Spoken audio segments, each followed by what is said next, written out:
Greetings and welcome to Channel Otherdoc. I'm Jim, your friendly Lacuna GM, and I use he/him pronouns, and this is our Invisible Sun campaign, The Edge of Paradox.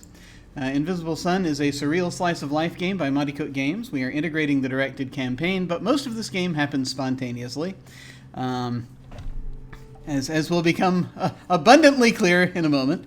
Let us go around and say hello to everybody, find out once again who they are and who they're playing, and my God, we have everybody! Yay! So we will start with Djinnaya. Hello. Hello, my name is Djinnaya, and both I and my character use she/her pronouns, and I will be playing Shah Gamelan, who is an established gallant of the Order of Makers who cages adversaries. Awesome, awesome. And over to Wilde. Hello. Yes, hello. I'm Wilde Engineer, he/they pronouns, and I am playing Shantano, an itinerant empath of the Order of Apostate who splinters into fragments. They use they/them pronouns. Excellent, excellent. And Arras. Hello.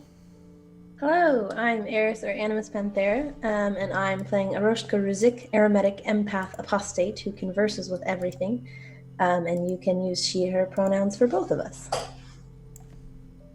Good. And now over to Anino. Hello.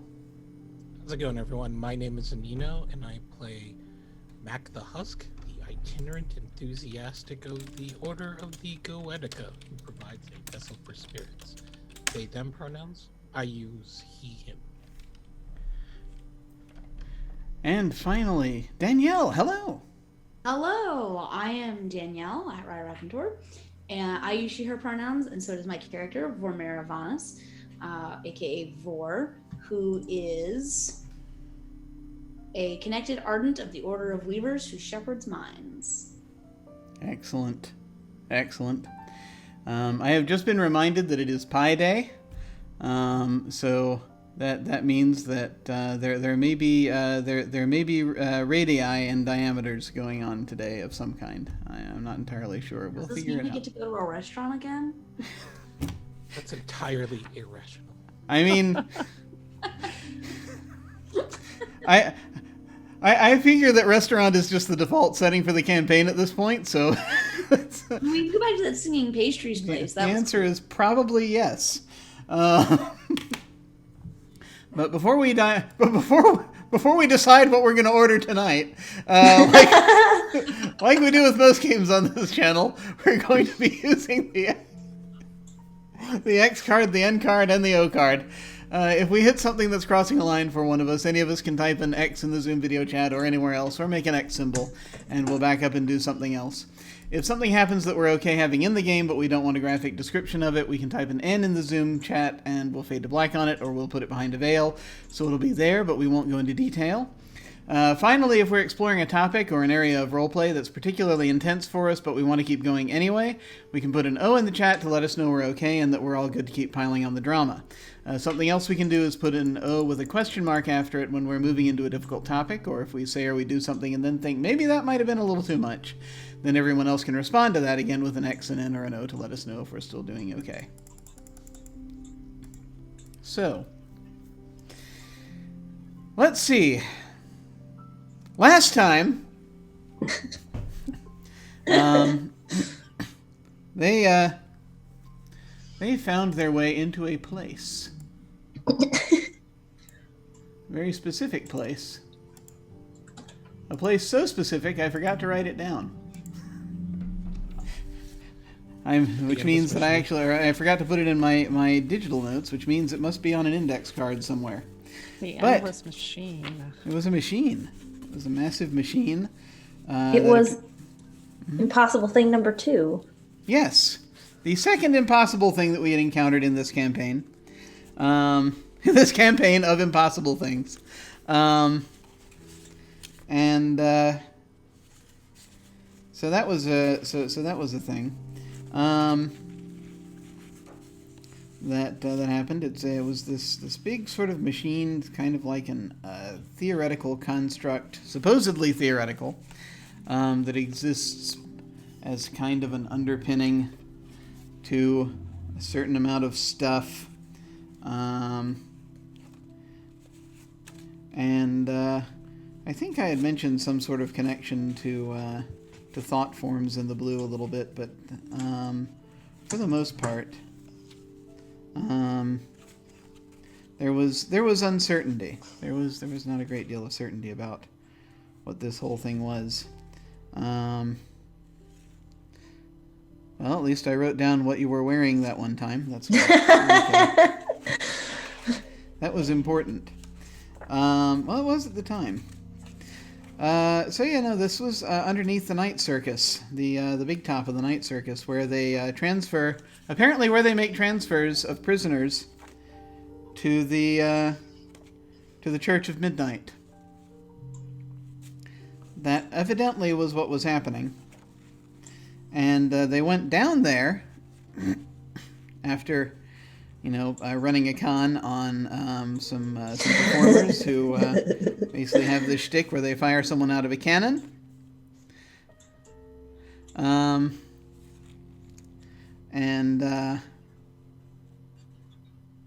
traumatized them forever. Yeah, traumatized them pretty much forever.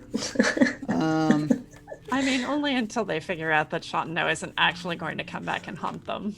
Yeah, at that point, here's the minute. Oh. At that point, perhaps they'll be okay. Things might be back to semi-normal for them at some point in the deep, deep future. I feel like this thing had two names. This thing was so big it had more than one name. I'm remembering that now. But anyway, so they went down. They found this thing, and it turns out that basically it was this was where they also found the foreman. They saw the foreman. Someone went down and saw the foreman. I think it was Chanteneau. Was the first one who made it down there. Saw the foreman talking to individuals in black, in black and silver.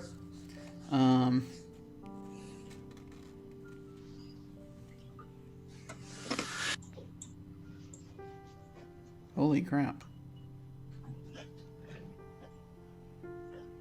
Okay.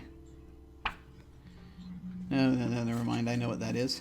Never mind. I just found a bunch of very old notes. One day we'll figure this out. Anyway, there was a bunch of that went on. They then, Chanteneau then led them down into that area, and they found the foreman. And the foreman apparently did not want yet to be rescued, because he is trying to take them down from the inside. There we go. The Endless Machine, also known as the Unrelenting Engine. Yes, that is I think what it was. It's a hypothetical thing. It was stretching out below them, below these catwalks that were just underneath the stage area for the big top, and we're not sure why it's there or what it's doing. So I mean that was a bit of a shock. But they did that. They went there. They talked to him. He didn't want to leave. He was very apologetic about the whole thing. Did not want to drag Shaw into the whole thing.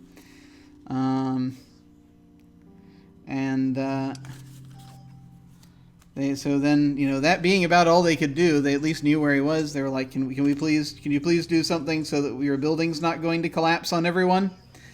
And he was like, yeah, I need to do something about that. Can someone else take over? Yeah, okay. So he gives a set of keys to Mac. He volunteered him. Who was voluntold to take care of it. And Mac now has the keys. to this strange block-moving tower. Now has a model of it in the back of his head, of their head. Here it is. I found the notes. I found the notes after we remembered what it was called. I found the note card on which the information was. That's how it works. I also now know that Arushka went in dressed as a swamp witch. I did. So, It was important. it was very important because that's how the mime snuck them in. Basically, and they dressed in these various things. So, I think afterward everyone just sort of left the tent and the big top, and I think that's where we left off. So,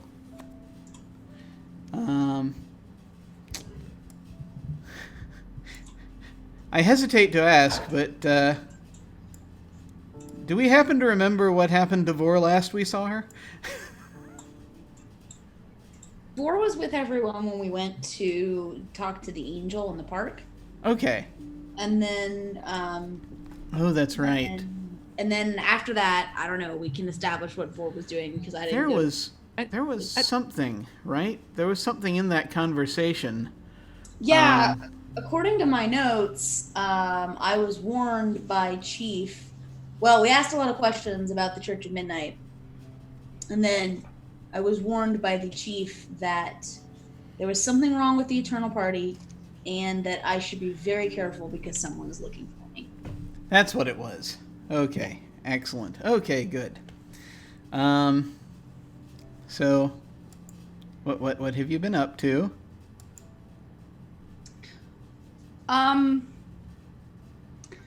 Well, so Vor, someone is looking for her, so Vor starts looking back. You stare into the abyss, and the abyss stares into you.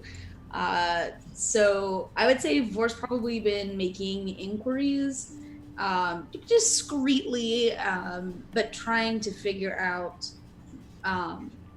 who might have an interest in her. So she's probably talked to her mentor, Lady Volt. She's probably talked to, other people she knows around Silverhill. Okay. Asked some of the folks who visit the gambling alley near her house.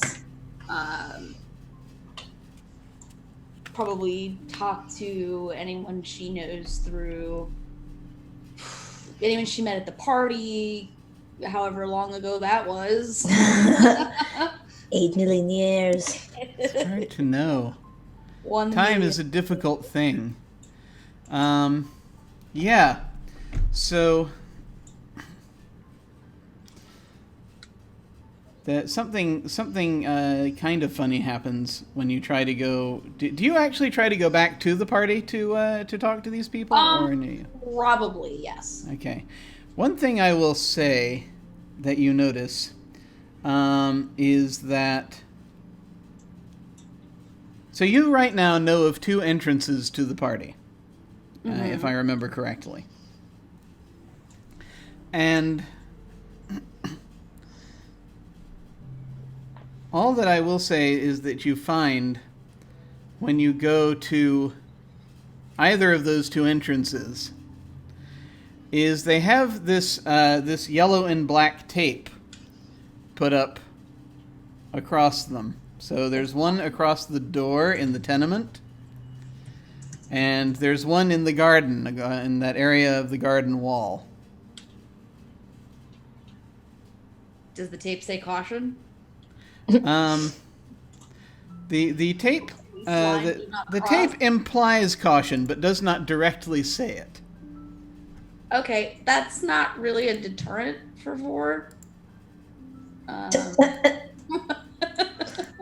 The funny thing being, however, that yeah. So if you pull it down, Yeah. Oh yeah. and then you open the door, there's a brick wall behind it. Vor probably raps on it a few times. It's very much like the brick of the surrounding wall, whatever wall it's in. Oh no, I have a really terrible idea. Are you gonna sledgehammer it? No, it's not a sledgehammer. So Vor's lately gotten really good at making things that aren't real. That requires a mime. No, it does Doesn't not. it? Because remember what I did at 13th Station? That's true. Oh God, that's true. Yeah, that's been happening. Yeah. So why not? I'm going to try it. What could possibly go wrong? So Vora just like closes the door and like takes a deep breath and goes, and then concentrates really hard on what was on the other side of that door the last time she was here, trying to make that real. And I will I will do this little spell. Hang on, I gotta go find my aggregates. I know I will almost definitely be using challenge and diamond. So I will just ask briefly before you do this. Okay. It will at least occur to you that you're not sure exactly what's going to happen when you attempt this. Oh, I know. Yeah. So I have to wonder if you are at all going to like seek help from anybody or like try to talk to anybody before you do this. That's a fair point. I mean, yeah, she'd probably ask around to anyone she knows who's been to the party. Okay. Just to be like, hey, like what happened? I tried to go and the door was shut. The way it was shut. Do you think perhaps you might talk to your friends? That depends on if my friends are available right now or not. I don't know if this is happening while they're visiting the Big Top Night Circus thing. I feel as though by the time you get to the point that you're going to be getting ready to do this, they will be free. Okay. Plot convenience. Then in that case, yes, I will go talk to my friends. This plot moves at the speed of plot.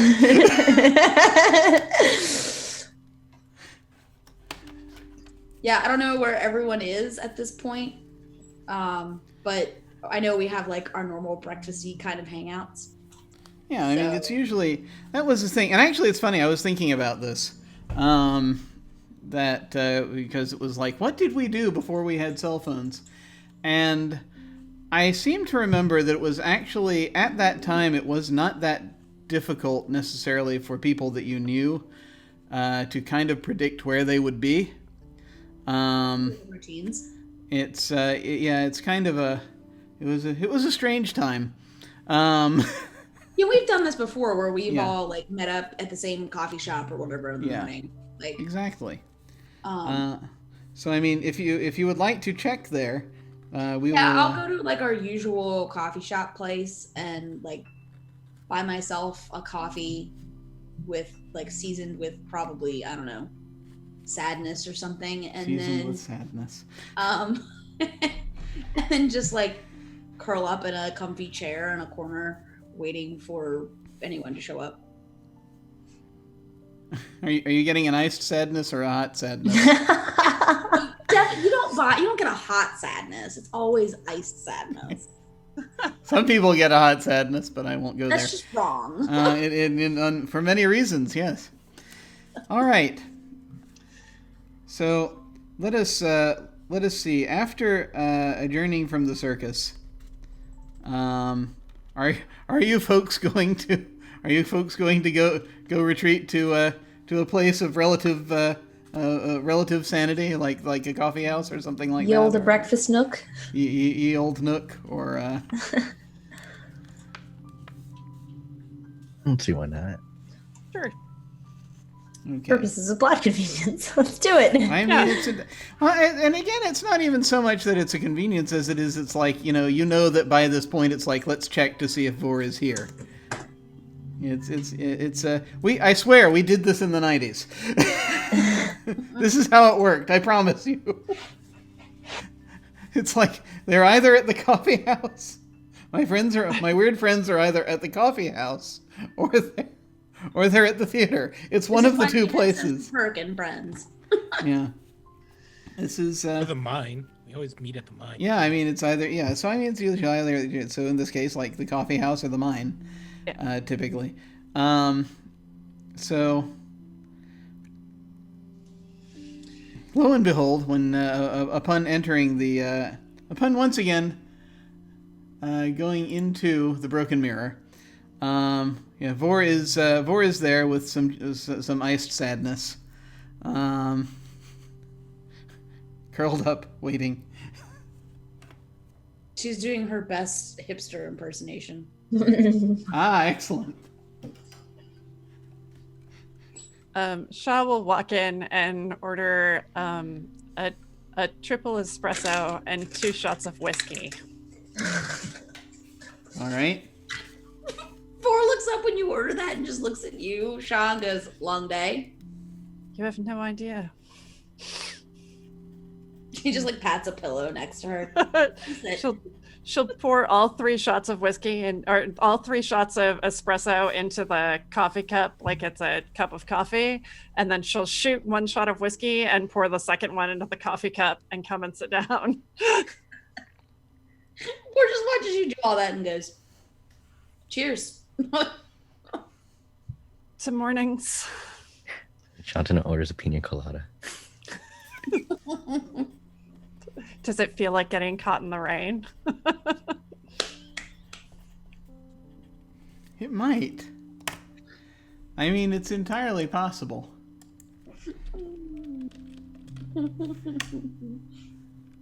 What is a pina colada? Again, it's a sweet cocktail made with rum, cream of coconut or coconut milk, and pineapple juice, usually served either blended or shaken with ice.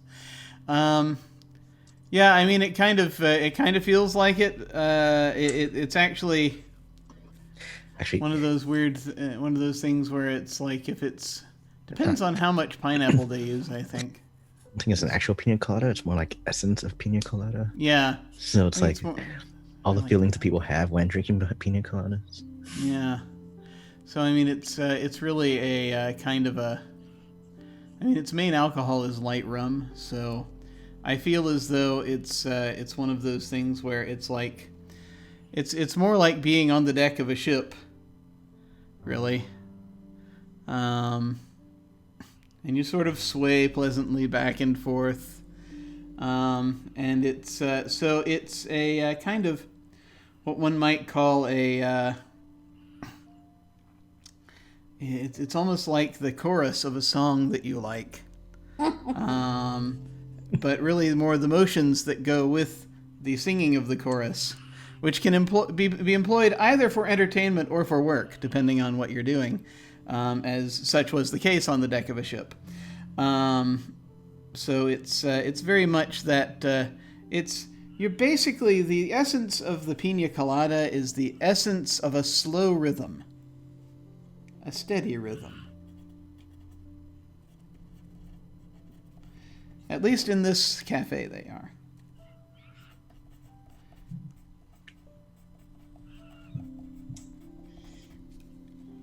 So, I don't know if y'all had any luck with what you were intending to do, but I found something interesting. Did? What'd you find? Well, I tried to go back to the Eternal Party in the interest of getting maybe some more information on who might be looking for me, and the entrances are closed, or so they appear to be. Closed is maybe not the right word. Gone. Well, there was yellow tape. And no party. That seems strange for a party that's endless. That was my thought as well. I think we should see if we can figure out what's going on with these closed up entrances. And it seemed prudent to not be alone in the process. So, waiting for you here. We are. Drink some of her coffee. It We're done helps. finding the foreman, if that matters. We found him and he doesn't want to be rescued because, I don't know, issues.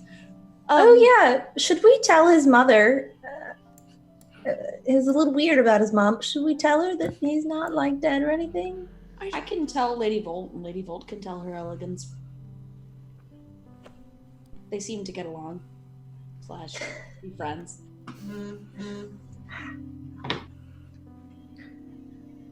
If it helps, I'm fine with getting shot out of cannons now. Yes, Shotno got shot out of a cannon and it Very was exciting. really good. That part was wonderful. We traumatized some people, but it was highly entertaining. Oh, I'm sad you did that without me. I mean, I don't know what the future holds, but I suppose there's always the opportunity that Shotno might want to be shot out of a cannon again. Definitely possible. Is that a one-time thing, or is that a two-time thing to figure out if you liked it the first time? I don't know. I feel like after 3 times, you know if it's a thing you want to keep doing. You've got 2 more times then.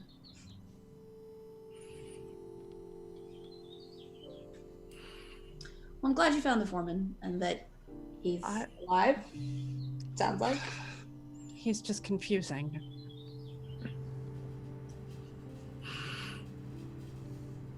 He didn't want to be rescued, and he kept saying that he had to stay there because otherwise Aroshka and I would be in some sort of trouble with the people because of things that we built, and I don't understand. I've lived next to the person for, I don't know, going on forever, and we've just been distant neighbors that didn't speak to each other, and now it's like I have to sit in a pit at the bottom of an impossible machine because otherwise you'll get hurt. Which one?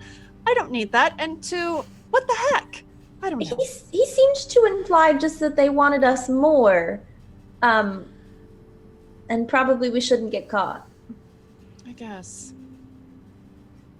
I'm just tired of everybody knowing more than we know about us. I am also tired of that.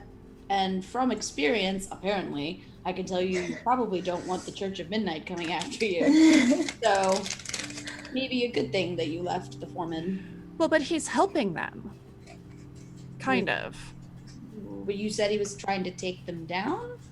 Well, he's trying to give them what they want enough that they're appeased, but not enough. I don't know. He said that he thought it might be for the best, or that it might be good in the long run. As I said, I don't really know. There was some talk of sabotage. I offered to help sabotage. He turned me down, though. Yes. Okay. Well. Oh, but Mac's going to take care of his house. Oh, Mac has a house now, sort of, kind of. Congratulations.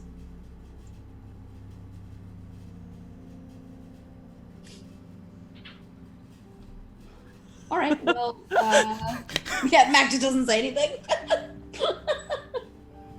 Mac is busy reading all of these tenant requests.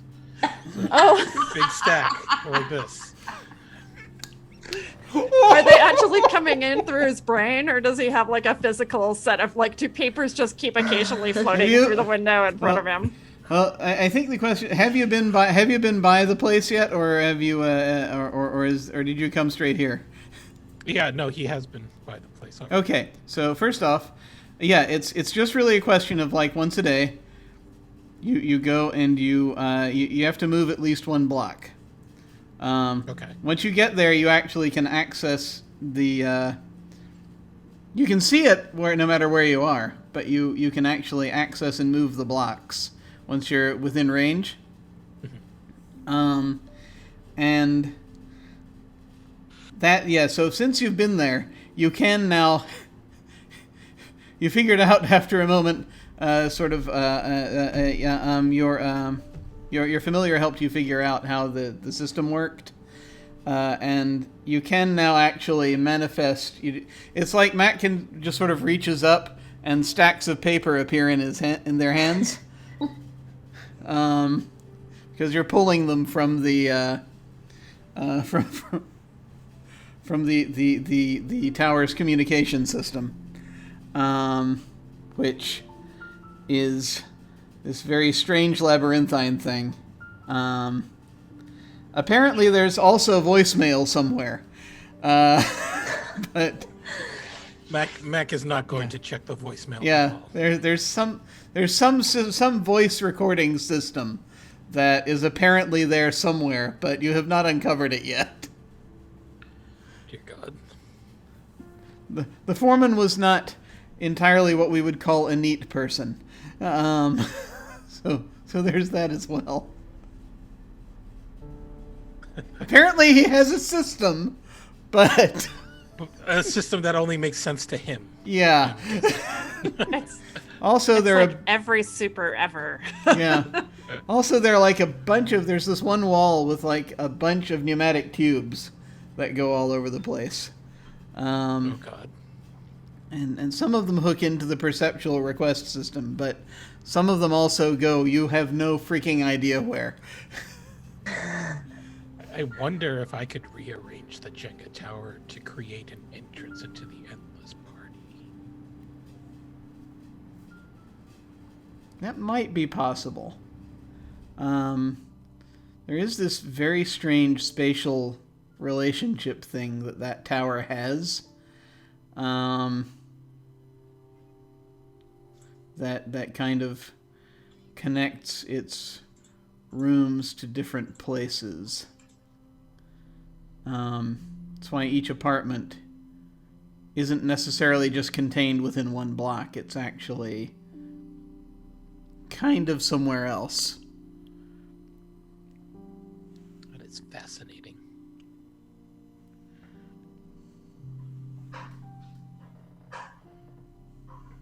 Anyway. Yeah, you see, so he'll just look up from his notes with a very grim and serious expression. I don't care much for responsibility. Vor kind of pats Mac on the back in a sympathetic way because she also doesn't really care for responsibility.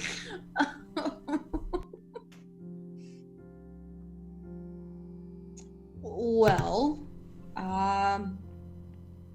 do you want to come take a look at this door that is no longer a door? I mean, it's like next door, basically. Yeah, let's go. Maybe I'll find something I can punch. No promises, but maybe. Yeah, and I'll lead them back up to the door to the party, which I think, looking at our map, literally is like next door, essentially. It's not far away. Yep. Okay. So, you come around. You head back into the tenement, up to the.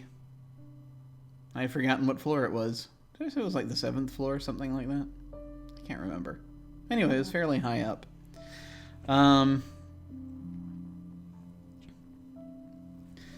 Like probably second from the top floor, so it's probably like the 7th floor.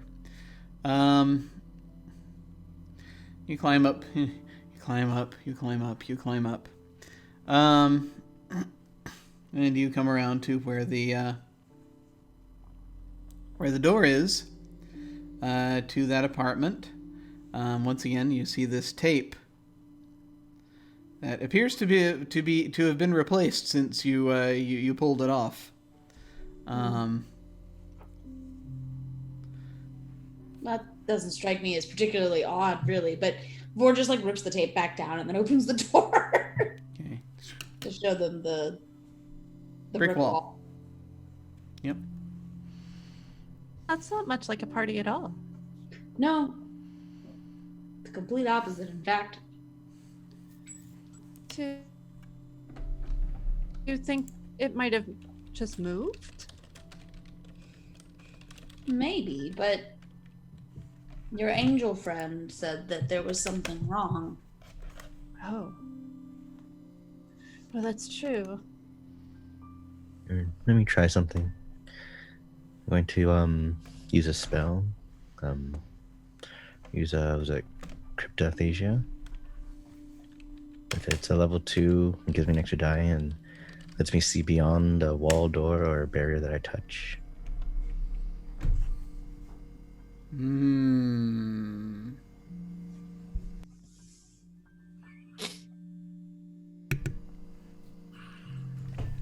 Okay. Let me go ahead and get over here.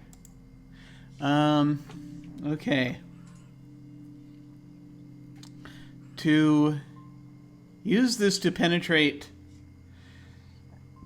the thing that is going on, the defense of what is actually here.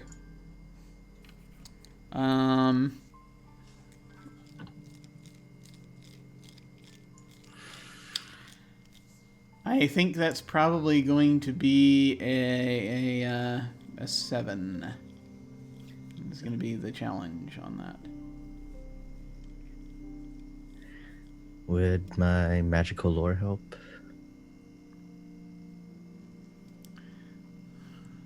Yeah. Yes, it will. So I'll bring it down to 6. How about searching? Hang on just a second. Yeah. Searching. Yeah, we can count that, yeah. And last one that might be applicable is sing through deception. Probably not. It's not really a deception. Or it's not as this is doesn't quite fit that. What's the level of the spell? Level 2. Okay, so if you cast that spell, then you're going to be down to 3 or better. And it would be a couple of sorcery. Okay. To activate. That works for me. I get 2 die, right? D10s, right? Yep. And it is the second die that is. Okay, you got it on the second die. What is this? What does this look like when you cast the spell? What do you figure you normally see when you cast it? As a prelude to. I think for me, like, what it looks like for me, it's like you hear shattering, but you don't really see it. But it's like micro fragments of me are slowly shattering and trying to slip through all the small spaces and cracks, to a point where I can go through and I can see through all the shards. Okay. So you see this, and it's kind of like the brick wall disassembles in front of you. It's like breaks like a pane of glass. Shantano is the one who sees this. As this is happening, because it's not really happening. It's just, this is your perception of it.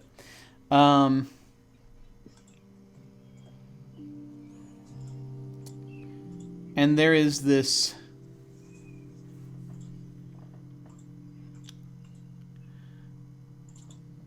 You're seeing what looks like kind of I guess the best way to describe it would be like a silvery corridor. This does not lead to the Eternal Party. First of all, this is what you can tell immediately by looking at this. This actually, it looks like this has replaced whatever. This has replaced the Eternal Party. The Eternal Party was here. The Eternal Party is no longer here.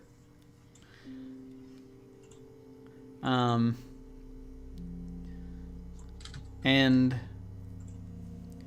what you can see as far as it goes, as you sort of are able to probe just sort of perceptually, is that it's still...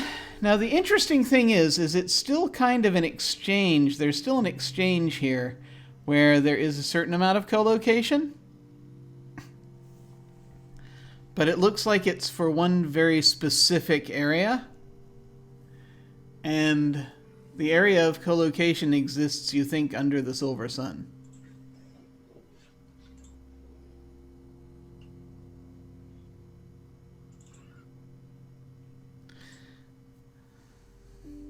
There is possibly a way to make this portal go there if you want. Or rather to the co-location. Well, not really go there. It's sort of the same way as, you know, when you would step... If you were able to step... If there was no brick wall here, right? You'd be able to step through and you'd be co-located to the corridor that leads to the Silver Sun. And so you would not physically be in the Silver Sun. You'd be there sort of in the same sense as you were there and here, still in Indigo, when you were at the party. If you take my meaning. So the wall is there as a way to kind of just prevent that from happening. Here's the top search result. I got a new phone, and it seems to, every now and then, imagine that I'm asking it to Google things. But, yeah, so that's what you're kind of seeing there. As I took a step back from the wall, it's definitely not the party anymore. It feels more like if we stepped through there, we'd be on the Silver Sun, or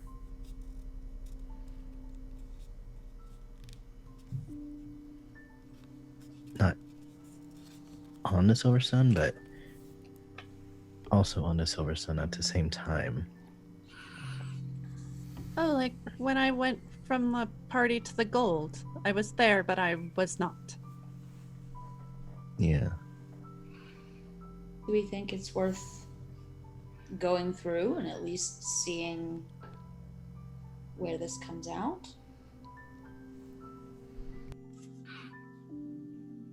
I'm a little worried about the people who were at the party.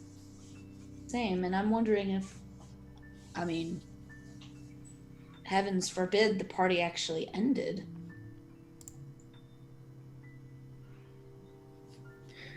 And what would we find on the Silver Sun? Well, I mean, there must be a reason. Oh, I don't know. Maybe nothing, but maybe the reason it's co-located with the Silver Sun is because the party was taken into the Silver Sun, and this is just what's left. One way to find out.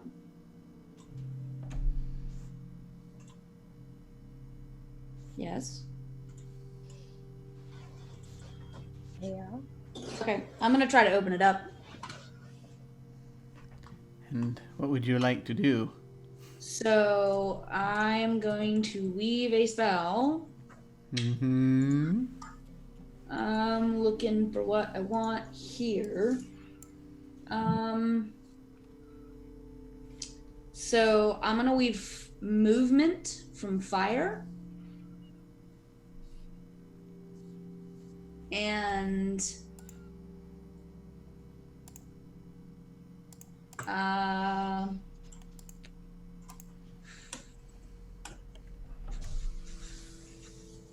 oh, I can't do that actually.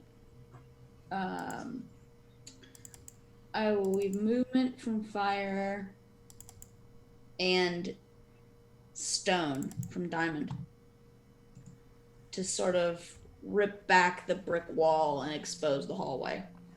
Okay. Let's see.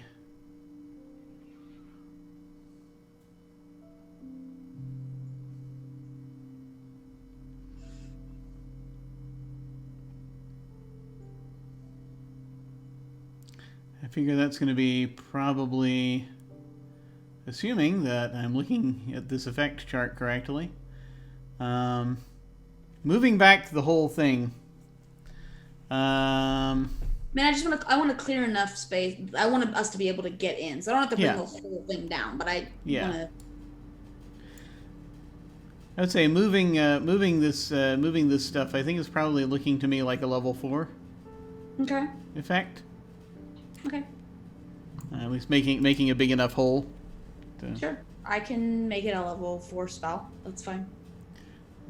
Just given the amount, it's like move up to 125 pounds, Sure. et cetera, et cetera. Do I have a roll to make The for bricks that? are more than that, but you don't need that many bricks. So we're looking for level 4. And I have forgotten how the rest of that works. Well, so because I'm a weaver, my stuff is very flexible, so Yeah, I can create it as a level 4 spell. yeah. That's basically what we're looking for here, I think. Okay, then that's what I will do. Okay. So I think... Trying to remember... Okay, I'm going to open another document real quick, because I believe it's written in this document. That will remind me, hopefully, how this works. Let's see...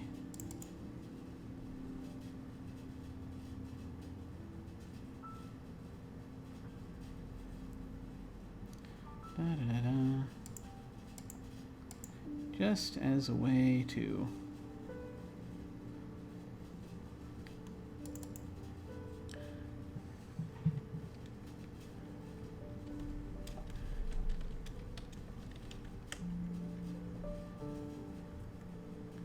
Okay.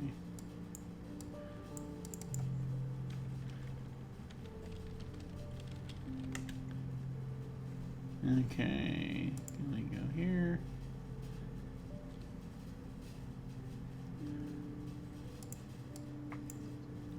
Just trying to remember if the difficulty is the level of the spell, or if the difficulty is something else that I'm supposed to. It's got to still be the difficulty of the thing you're affecting. So it's probably still going to be a level 7 thing. Or a challenge rating of a challenge of 7. Okay. And so if you're throwing a level 4 spell at it, Okay. So then that's going to bring it down to a 3. Okay. Let's see if I have anything else here that would be helpful. And then I think you have to. And then I think if I'm applying this correctly, does that mean you have to throw a 4 sorcery at it? Yeah, I think so. Yeah. Yeah. Okay. Good. Um, Is there a chance I might be starting to learn the rules? I don't know.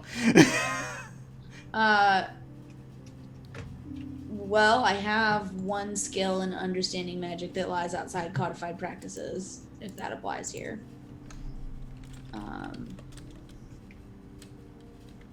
To help me rip this thing open.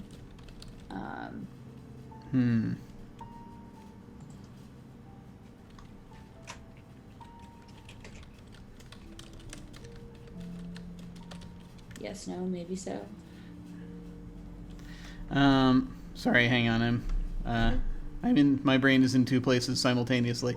Repeat the question, please. Sorry. I said, okay, so it's a level 4 spell, but I have to overcome a 7, so I still have a gap of 3. Yeah, so your challenge is 3 at this point. Yes, so I have a 1 level skill that is understanding magic that lies outside codified practices.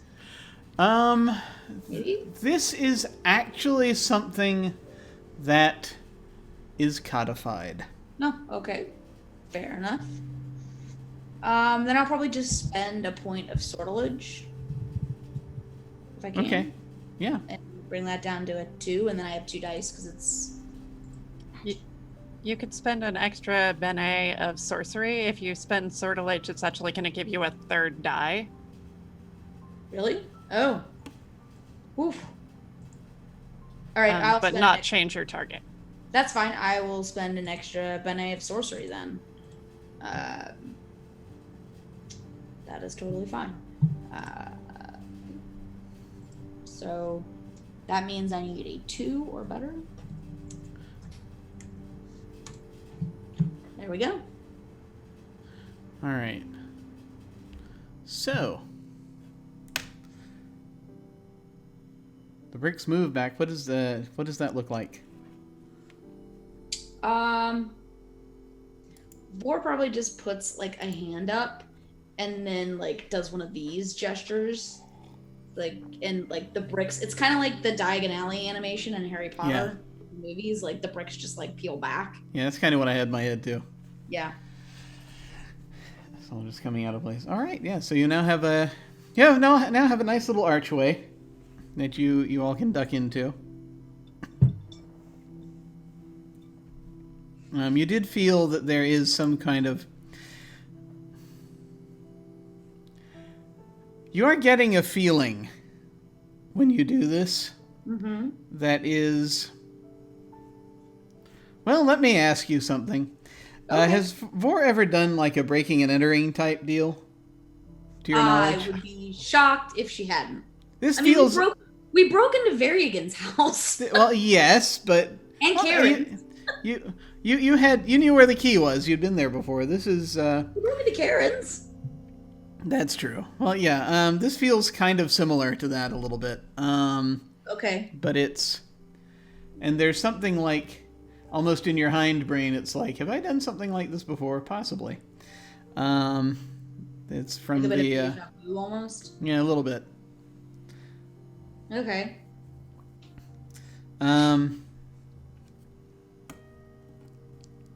Deja vu is probably something terrifying in Invisible Sun. It easily could be. It's some of that pre-war deja vu. That's why it's terrifying. Do I feel like I've been like here specifically before? Not necessarily. No, this is. Yeah. This isn't that kind of thing, but it's not that kind of deja vu, but it's. Okay, but it feels like breaking and entering. A little bit, yeah. Okay. So, you've got a pathway through. Bor's just gonna start going in like quietly, but not like. But I'm not waiting. No gesture for everyone to come with if they want to come with.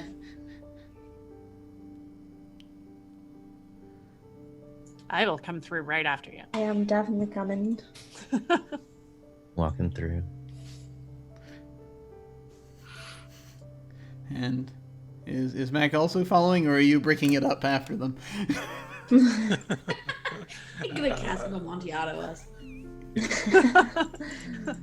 Ciao, No, babies. he will fall. Okay. He will fall over. No, sorry. For the love of God, Wanderers. Yeah, Okay. deep cuts for the Poe fans in the audience. Yes. Okay. So you walk down this corridor. It's sort of a silvery corridor. It's like it's sort of a tunnel. And you emerge on the side of this mountain. And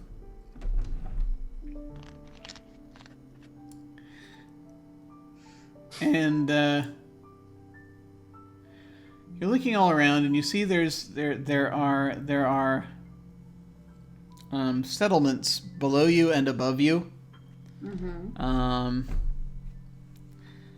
You see, and you can even like hear what sounds like. You see these buildings with sort of light shining out of them, and these sort of they've got these bright domes. You can swear you hear like the sounds of like metal on metal tinkering, a lot of tinkering going on all over the place. Steam rising from places.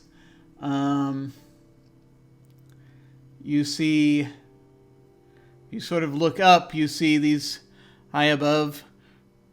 You see winged beings flitting from place to place. Going from high tower to high tower in this mountain range.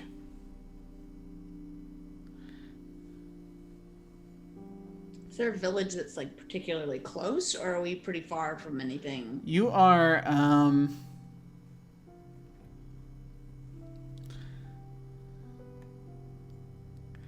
yeah, you're not too far from a thing. It's, you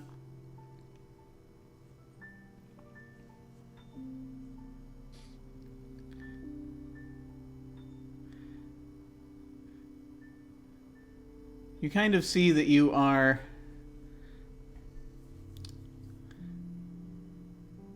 not too far from this, but you sort of look around. The nearest landmark you can get, just sort of, and it's hard to see sort of the other side, but sort of go back and forth on this. It's not a ledge exactly. It's kind of a, it's a road. It's a sort of a kind of a, I don't want to say cobblestones, but I guess we could call them sort of this road that's been built through this area. As you see that this extends to a bridge, and it heads over to a series of looks like just sort of another sort of craggy area with a series of waterfalls, and a couple of buildings near that. And that's the nearest thing. Are there more tinkering noises coming from those buildings?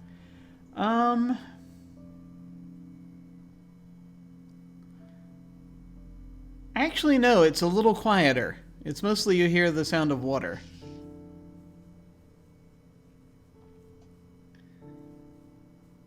These buildings that are the closest thing to us. Yeah. I'm just looking for someone I can be like, hey, there used to be a party here. Yeah, you see people. So there you see people walking back and forth among these buildings. The main tinkering sounds are coming from down below. You do hear things, the sounds of movement in a little bit. And I mean, there's for people pushing. Looks like someone sort of over by the waterfalls seems to be pushing a cart of some kind. With what looks like it's probably a bunch of books on it. Seems as good a place as any to start. I will walk up to said person and just say, hi, we're new here, and there used to be, the way we came, there used to be a party was being held. Do you know anything about that? So this figure stands up. It's fairly tall, wearing a gray robe. You've got sort of skin like oiled yellow leather. No eyes. Or doesn't have eyes either. This is all good. This is true. And you see that as you're closer to the waterfalls, and you can kind of hear the waterfalls coming down, and they're sort of, some of them sort of look like sort of almost like mercury as they're descending. Just sort of, and they cross their arms and they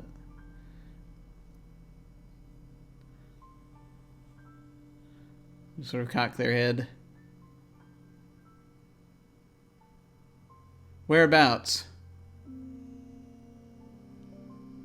You mean whereabouts did we come from, or whereabouts was the party? Either one. It's a good place to start, I would think. Okay, well, we came from over there, and I point like vaguely in the direction of where we came from, not like specifically where we came from. Which some sort of passage between suns. You know how these things are. And the party was originally through that passage and seems to be gone. Has that thing come open again? We just finished patching that damn thing up. And he's turning, and he's turning. He's kind of calling. Calling Oh back. no! Call We'll- the. we'll- Can you call the excuse me, supervisor, please? We need to get Sir. get another look at this thing. Uh, And someone in from a hut nearby is like, "All right." Well, we're gonna need that opening to go back.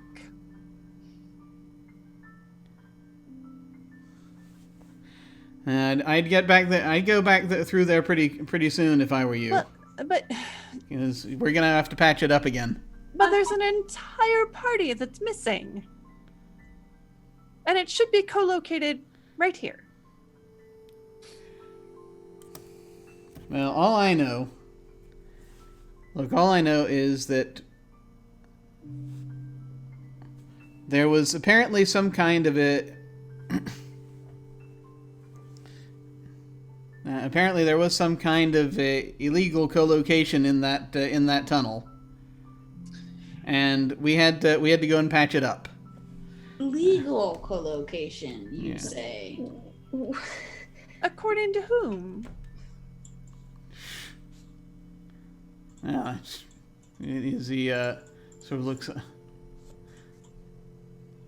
just looks up. It's the Legion, he says, gesturing upwards, and sort of upwards are where you see those figures flying back and forth. Are they angels? They are most likely angels, yes. Silver Sun, I would assume. But then where are all the people? Where's Isabel? I couldn't help you there. I don't know. That's Well, if you we patched just came in afterward. if you patch the illegal co-location, surely you must know where the other location went. I mean, I don't know what they. I mean, we went in after the officers did, Are any of these officers? and they and you know after they took care of all that, all that was there wasn't anything else left there.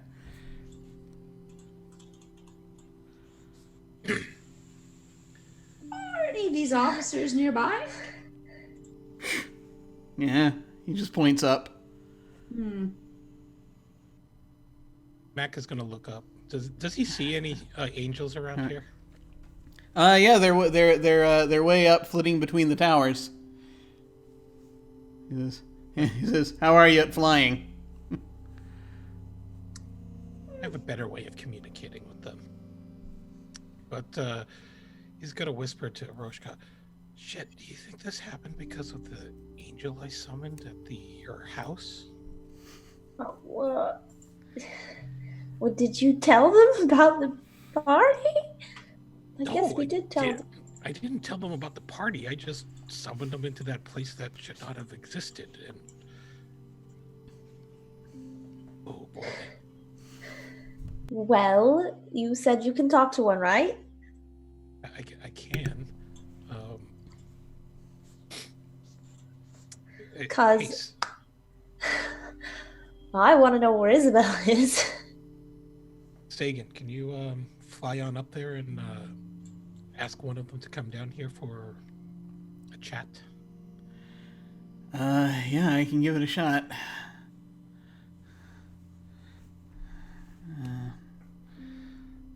Don't know if they'll. Well, yeah. Best we can do is ask. And he starts flapping.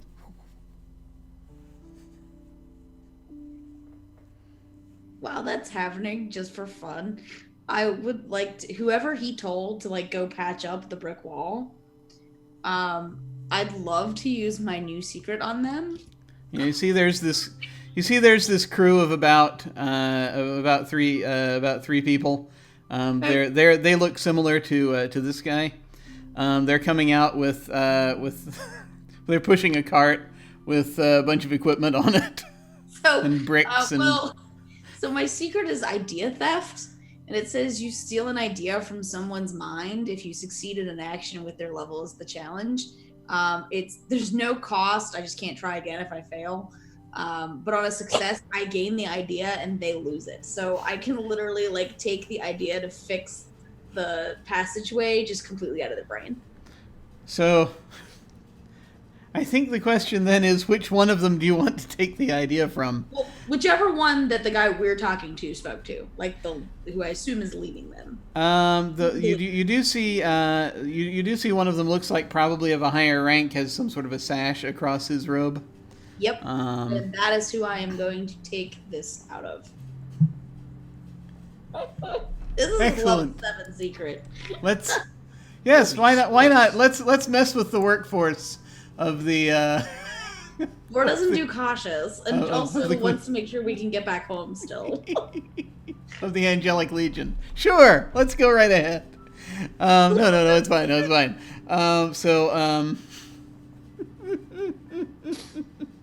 Yeah, this supervisor is going to be, I think, a challenge probably of about 5. Okay. Can I can I add my charm to that? Well, To what go up? are you doing to that would cause there to be charm involved? Yeah, I'll walk up and start like complimenting them on how nice they look. So Like, it's just basically, this is like, and then he's just sort of is shaking his head. Yeah, thanks, miss. We got a job to do here. Oh, but you. They're starting to wheel their stuff across the Yeah, bridge. but I simply must get a look at your tools. I mean, you seem to be such expert craftsmen. You're welcome to watch while we're fixing it up, if that's your thing. And then I'd just like to take the idea of his head if I can.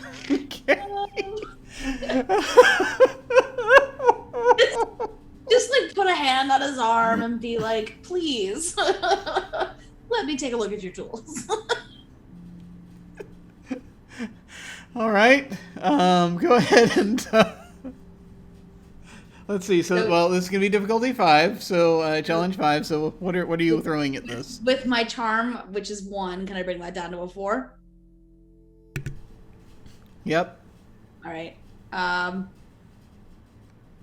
And then if I spend sortilege here, I can roll 2 dice, right?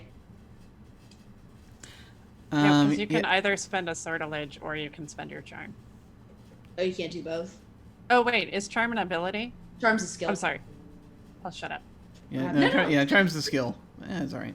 Okay, so then I'll do the skill, and then I will spend a sortilege to roll 2 dice. Yeah, that because is then gonna- so you're doing a magical thing. Yeah, in I mean, addition to- it feels like it should be a magical thing on its own, to be honest. So Literally. where does take the idea out of your head come from? This is a secret. Secret. Ah, okay, cool. This is the secret that I took. Excellent. Very good. Okay. Oh, look at that 9. There, that's good. Okay. All right. So, and he's like, fine, you can look at him. And he stops the cart for a second so you can look at the tools. Yeah, And- I'll look at the tools and be like, wow, I've never seen such exquisite craftsmanship. I mean, I'm going to have to come visit your forge sometime. What did you say your name was? Uh, You don't have to give Tom- me an extra he name. said, Tom. Tom. This is Tom. Tom, my name is Vor. It's a pleasure to meet you. And then I just yoinked that right out of his memory. All right. I was Yeah. like, I'll stay in touch. And then just walk away. All right.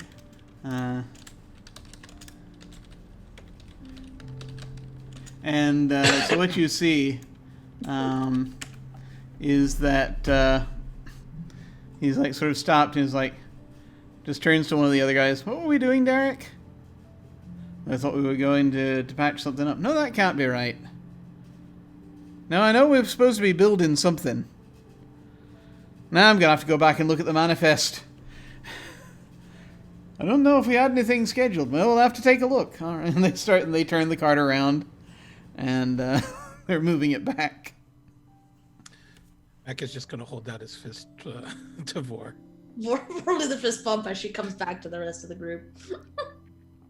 So you have at least temporarily averted the the bricking up of the wall. Note to self: do not mention again. I think at this point Sagan is going to flap back down. And back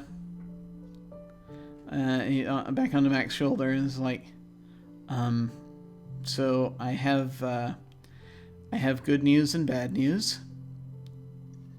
Oh. The good news is they will see us.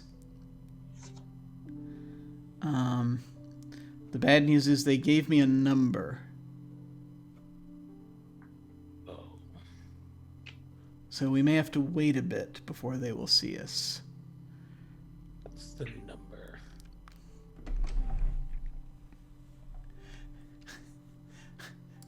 And I would like you to roll 1D999.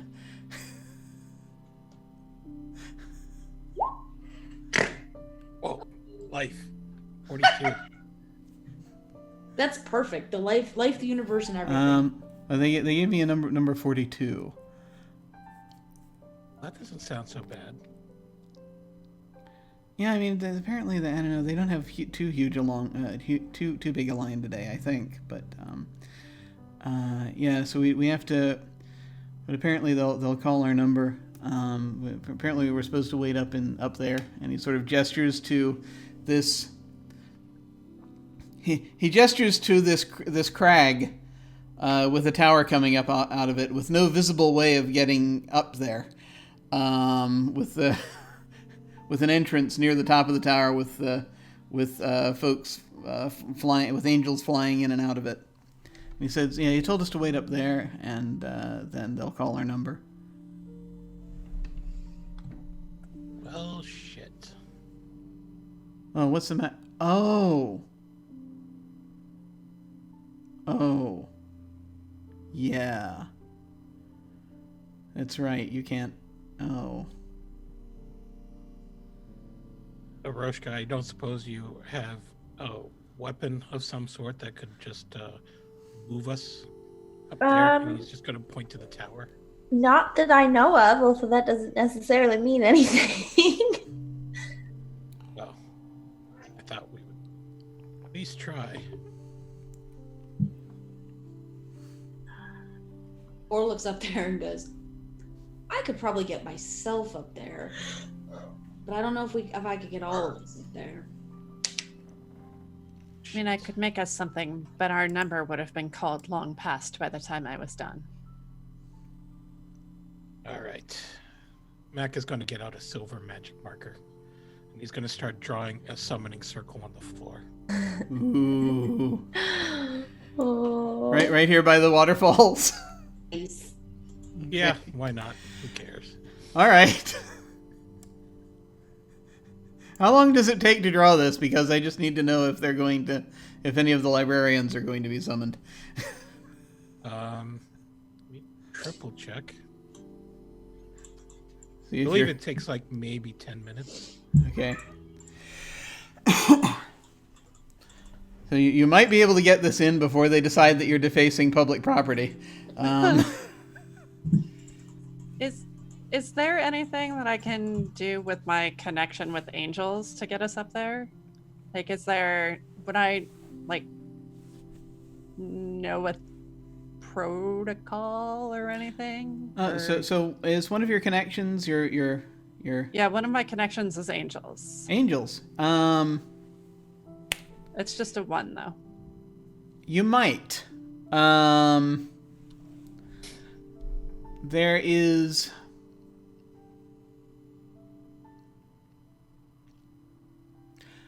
You think you heard once that there are basically kind of cabs here you can hire that fly to take you to places. Okay. Because it's not. There are mortals who live here. There are mortal crafters who live here. So there are other makers who live here as well. And so it's a question of just like getting an air carriage or some such thing. So we just need to find a cab stand. Yeah. Okay. I will look for somebody passing by and be like, do you know where the closest taxi stand is to get up? Oh, and they point to a platform that's not actually too far. The area outside the libraries has one. It's just basically it's a little bit of a ways up, but it looks like part of the buildings here. Well, you can probably go up inside and come out to where the platform is. I don't know what it takes to take a taxi, but I think we could try to take a taxi. Unless you can just summon a taxi. Probably. And so, once he finishes his circle, he's just going to summon an angel. Any angel in particular, or just, or will any angel do? There are so many of them here. Yeah, any angel can do, I suppose. Are you going for a particular level of angel, or? Yeah, we're just gonna. I'm gonna say that maybe an angel of level 3. Because I mean, they're all manner of available here. They don't have far to go. But then again, they kind of do, because you're technically in the Indigo. But yeah. So let us see if we remember how this works. It's level 3. I think you have enough for anything level 3. I think you have enough that you can just do it, right? I think that's we've done that before. Yeah, I spend sorcery equal to the level of the entity. So yeah. I believe I have 8 sorcery. Yeah. So yeah, if you do like 3 of that, and then that'll be sufficient. And then I think it just works. I think you have enough. Yeah, it says if the summoning is not specific, it's automatic. Yeah. Okay. I'm gonna draw a card now.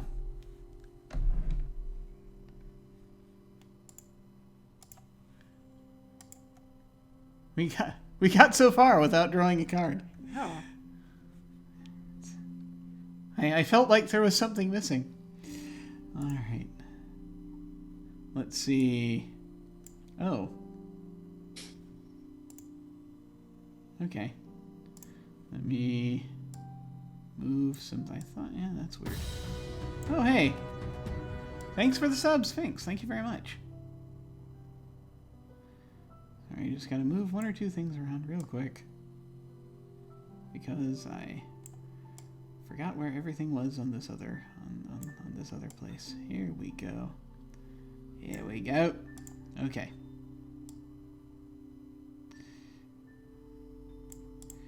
And transitioning over there. And the card I have drawn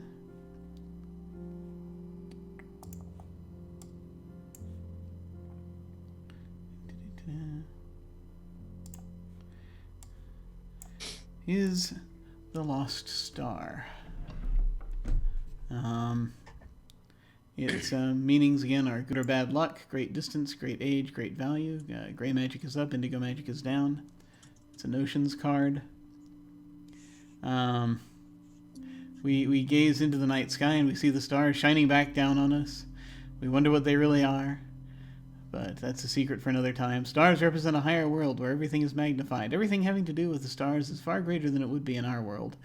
Love burns brighter, gems sparkle more beautifully, and children sing more sweetly. At the same time, disasters are more calamitous, anger seethes more deeply, and armies wage wars far longer. Okay. It's good or bad depending on what we draw next. So we'll see if things take a turn in a moment.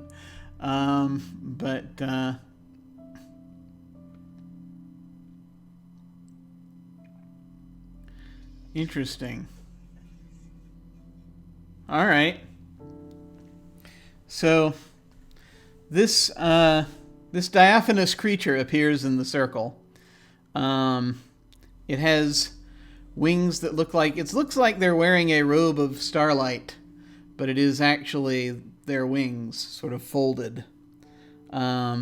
They're tall and thin. They have a very narrow head, and very, you can see just very, very pointy shoulders,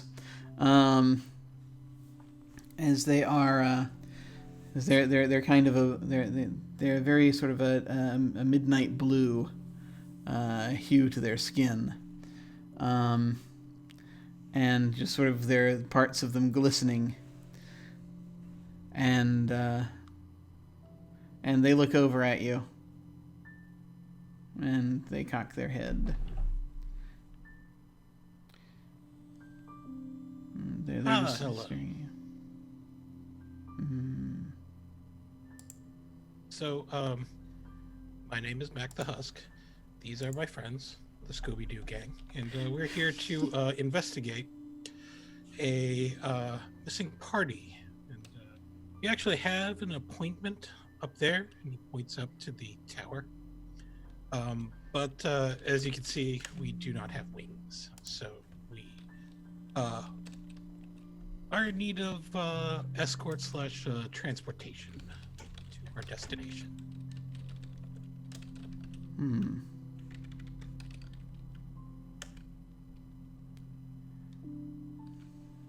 And it just sort of they look around, and then they look back at you, and they look at the circle, and they look back up,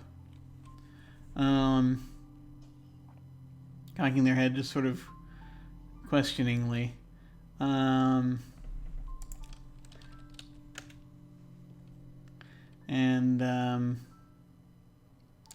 Let's see. What about? Let me go ahead and come back over here. What are you looking for? Okay. Conversation, offering a payment or gifts, a threat or trick, depending on what the goetic wants. Okay.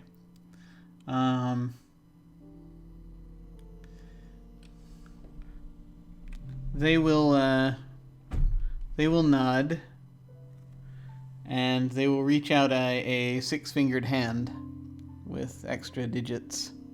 It's actually, I should point. It's actually should be. I've used a six-fingered hand in this already, and I don't want to necessarily associate things too much. So let me revise. It is a five-fingered hand, but it has an extra bit. Like an Extra set of joint. knuckles? There's an extra joint, yeah, in each That's not finger. creepy at all.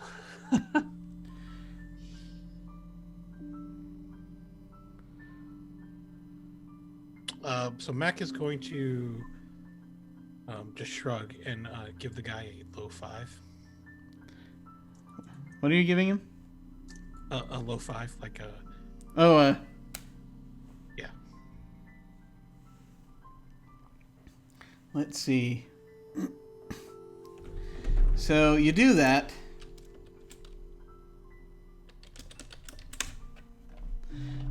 And you see it kind of smile, the corner of its mouth. And it points to the platform.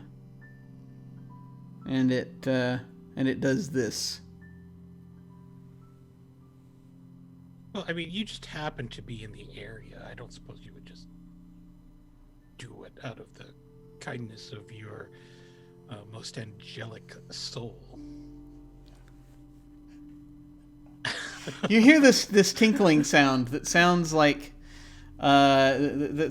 someone playing these glorious chimes for a moment, and you think it's laughing. Just use. Can I try a persuasion colloquy? I really don't have a lot to barter with at this point, so. And I'm really tired of owing favors to so many goddamn things. Yeah, we can go that route.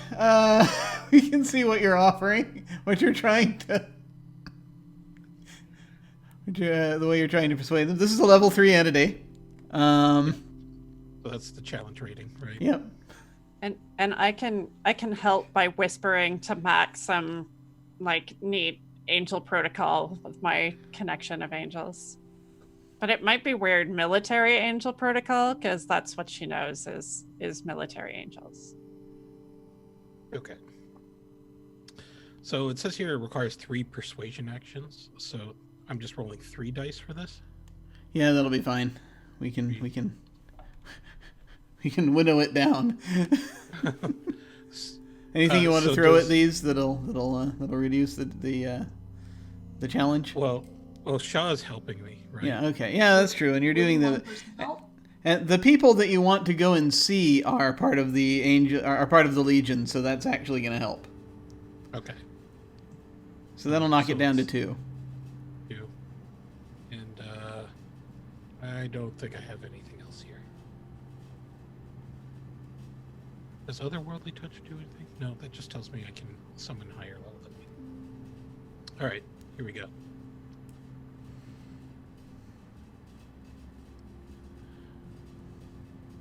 Six, 5, and 4.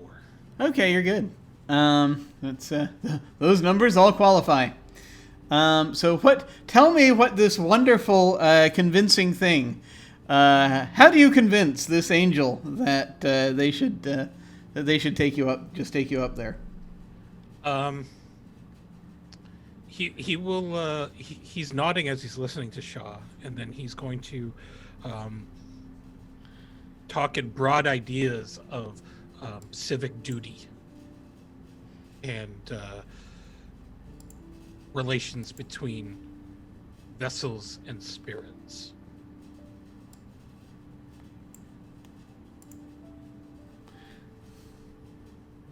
Between vessels and spirits. I'm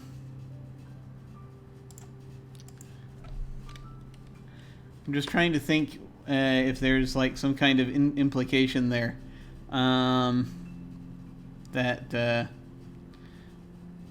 needs to come out of this. But just sort of the idea that, because angels aren't spirits per se, but you've got, if you're using that as a way to sort of relate, so that there is, so in this metaphor, what's the vessel and what's the spirit, I guess is what I'm asking. So we're saying that, as Mac is a member of the Church of Illuminism and has performed various tasks out of the kindness of his heart for angels, demons, and spirits, that it would behoove a spirit every now and then to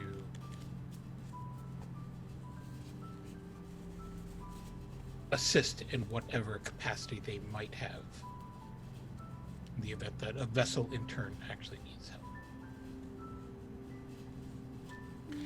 And so it just sort of, I think that then what'll happen is it will cock its head, and just sort of nod slowly, and it will extend its hand to you, like this, sort of as though to clasp your hand. All right. He will do that. Firm handshake thing. Okay. Like in that meme where you have the black arm and the white arm gripping in that Yeah. 80s action sort of thing. Oh yeah. Yeah. And you see them smile again as they kind of shake your hand, and you do get the very sort of the sense when you touch them that it's very much you're pretty sure from the look that they're giving you that basically they think you're looking for a friend who who will basically, who sometimes will help you and you will sometimes help them, type deal. So you'll help each other out sometimes.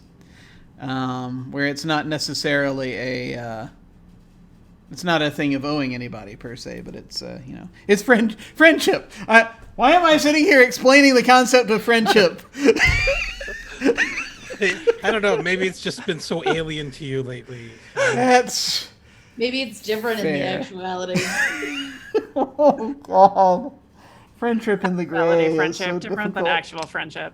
Oh God. Okay, I better not burrow too deep here, because I don't think I'm going to like what I find if I think about this too hard. Just end carded yourself. Yeah, I kind of did. Because, I mean, that's fair. That's very fair. Tell me of this thing you call friendship. How does that work again? I'm not sure. Oh, God. Anyway, so yes.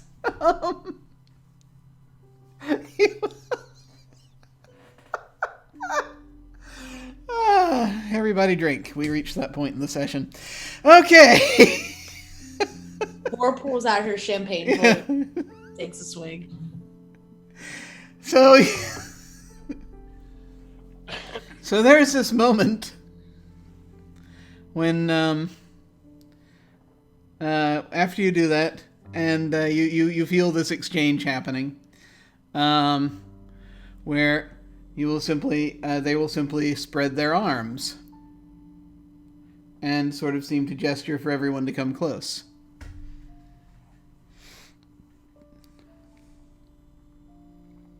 Vor has no self-preservation instinct, so she'll come closer. Oh, absolutely. Shaw loves Angel. She's all in, both feet. Like blink.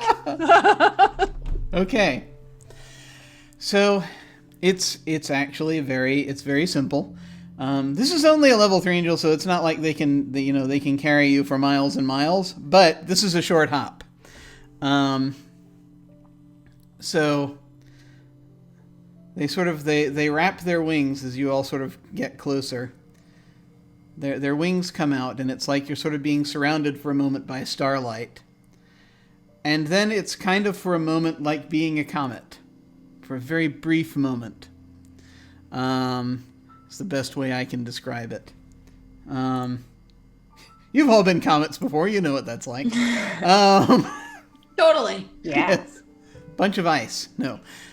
So basically, It's cold. Very cold. I just want to say, for a second, I thought you said did the angel racks its wings like a shotgun, and I...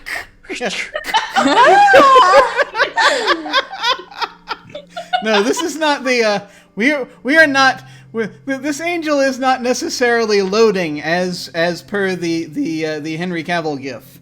It is instead really.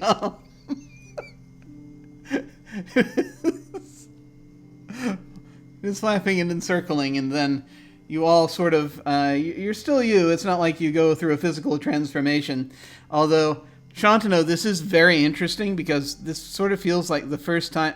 Well, I mean, okay, aside from being shot out of a cannon, this sort of feels kind of like, the way that you travel when you break up into pieces. Except this is the first time you've done this whole. So it's this is even closer to that kind of travel while whole than being shot out of a cannon was. I don't like it one bit. No, it's not good. Not good. Who knows what this will lead to? But Don't need to try that 3 times. So yes, you fly up and are now on this platform just outside of the this big balcony, basically balcony platform in front of the entrance to this tower.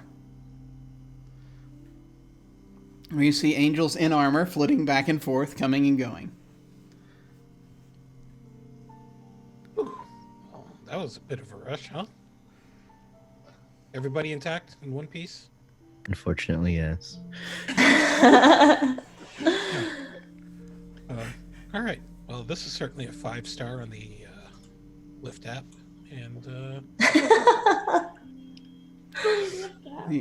The angel will sort of step back and smile, and will once again just sort of kind of pat you on the shoulder and nod. Oh, well, thank you. I'm very much appreciated. Feel free to call on me sometime. And they will turn and fly off. Oh, thank God that was free. You say that now. I say that now. Oh, Jim You is did now say writing a feel- note. Jim is You putting did a say little feel box. free Yeah. to call. I said to call. I didn't, I meant like a social call. Not... Yeah. Jim is writing come down over the for words tea. Star Angel and putting a box around it on. I think his Shaw turns to Mac and like smacks him on the arm and says, "Now we both have an angel friend." Yeah, that's great. And he offers a very great and uncomfortable smile. Oh my God. I might have to start embezzling funds at the rate I'm paying out all these favors. I'm sure the foreman wouldn't mind. Oh, he's an angel. He won't need a favor for you. It just sometimes they show up and give you advice when you need it. Oh God. Do you have to follow the advice? Well, I mean, you don't have to, but when you don't and then it goes terribly, then they just show up and they just sort of like act like they're making you feel better, but really you can just tell what a disappointment you are. But I mean, really, they're wonderful, wonderful beings to be friends with. Great. That's great. That sounds like my parents in the gray. What about Anyway. your parents here? Are they better? I don't know. Is there Anyway. a big sign somewhere that says now serving number? Can we go in the waiting room? Yeah, you need to go into the waiting room, so I'm drawing another card. Boy. So we let's see what we drew this time. Oh, hang on. Let me get to the right place here. Hang on. Yeah, so I've drawn the fleeting moment. This is a mysteries card. Its meanings again: lost time, elusiveness, agility, and reaction. Time moves inexorably forward. Sometimes it moves so quickly that we lose track of it. We try to watch, we try to pay attention, and yet it's gone. Mercurially, it slips through our fingers. It's funny because this is actually the best possible card to get, I think, for what you want. Because so you sort of wander into the waiting room, and it's just a bunch of this very sort of austere looking these very they're like Louis XIV chairs set up, basically, sort of a series of them. If you have any ideas, these kind of very polished wood and upholstery type chairs, and that you see very very very nicely, elegantly carved in this room, and you see these this line of some people just sort of going up to stand and talk to this angel standing behind this podium that where they're talking, and then there's a smaller angel who's walking around, and you hear, just as you're settling down into your seats, you hear, "Now serving number 42. 42, please come to the podium." Oh, guys, that's us. Perfect timing. Yeah. Fantastic. You all wander over very soon. Yes. So let's see. As you immediately get up and you start and you head close. And this the angel behind the podium, it's like they're sort of shifting in a way that you can't quite focus on them exactly.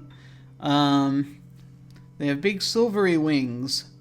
They come up behind them, but it's like they are constantly... Their form is like vibrating in a strange way, and you're seeing this strange kind of double image of them. You're not sure whether this angel has one head or two. It's very sort of gray in color. And sometimes it's like, depending on what angle you're looking at them, they either have dark eyes, black eyes, or white eyes.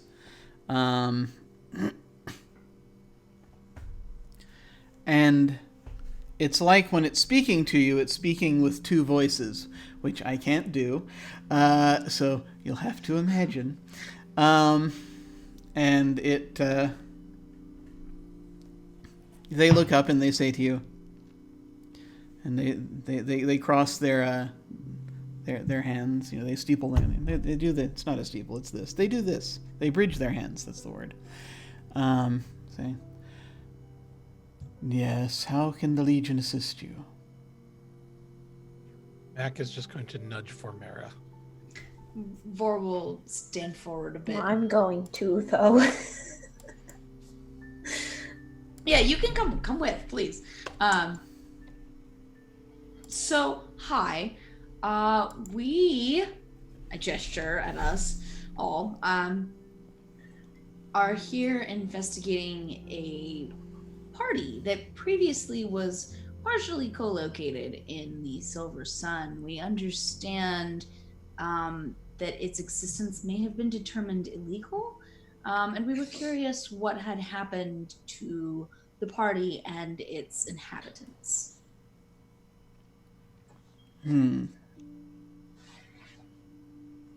This was a recent case, I believe. And they are, with one hand, they pull out a book and they're sort of flipping through it.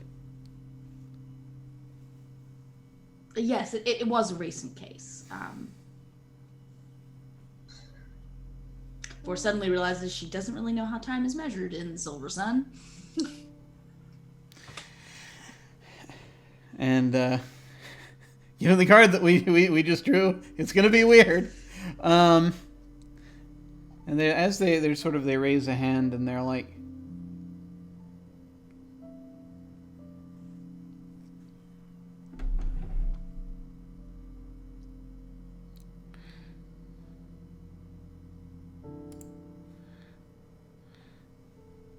the ability to co-locate is a grave responsibility when done on the scale that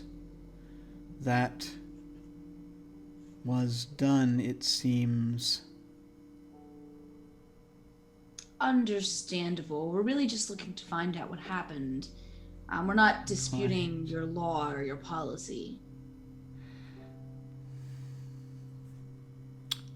Oh. You see they stop as they're looking at something.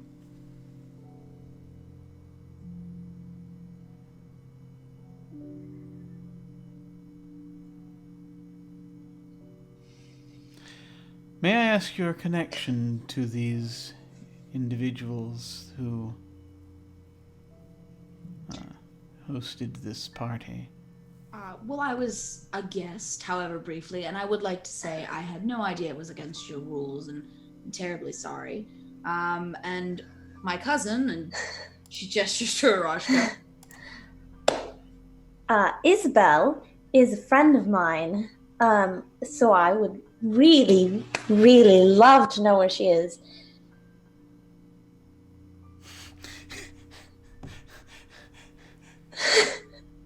Wow. So he's sort of looking through.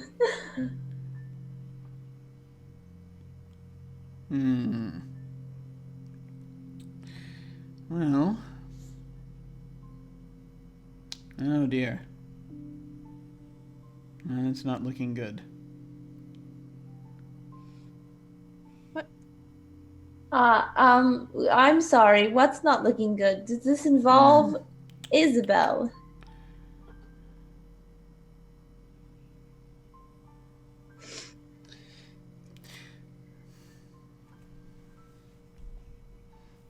They sort of are. So they're shaking their head as they're looking at whatever it is they're looking at in their book.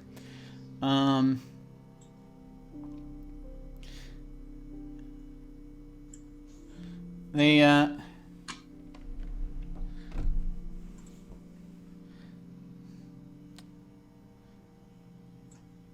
just sort of looks up. It seems they fled. They fled they fled justice. In so doing, they came unmoored. Unmoored from what?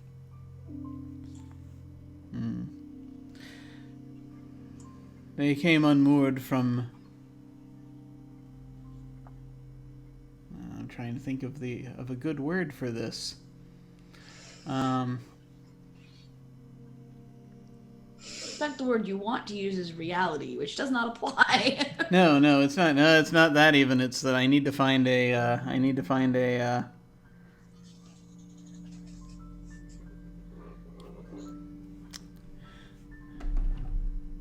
There we go.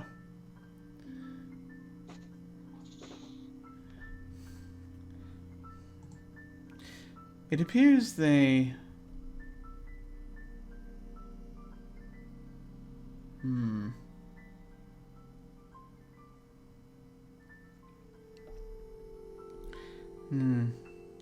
It appears they were tapping into the. They were tapping somewhat into the energies of the Al Rustam, using apparently some kind of etheric connection. Oh shit. What? Or looks at Aroshka and just raises an eyebrow like, did you just swear at an angel? The angel looks up at you. The angel just says, sorry. So just hypothetically, if I blew up said etheric connection, not on purpose, we were trying to fix it. It had a leak. Theoretically. Would that have caused unmooring? Such things go, I think, we're going into something very much the realm of the hypothetical here, but as... Definitely hypothetical. We're not certain exactly the nature of their connection. Most connections, if it was a simple magical connection, it would not have is such it would seem that sometimes they might they might come unmoored in an area that was attempting to use the co-location hub through the Al Rustam, which is a very bold attempt, but also very much not permitted. What is that Al Rustam? It is it rests at the center of the legacy. oh, of course. Oh, yeah.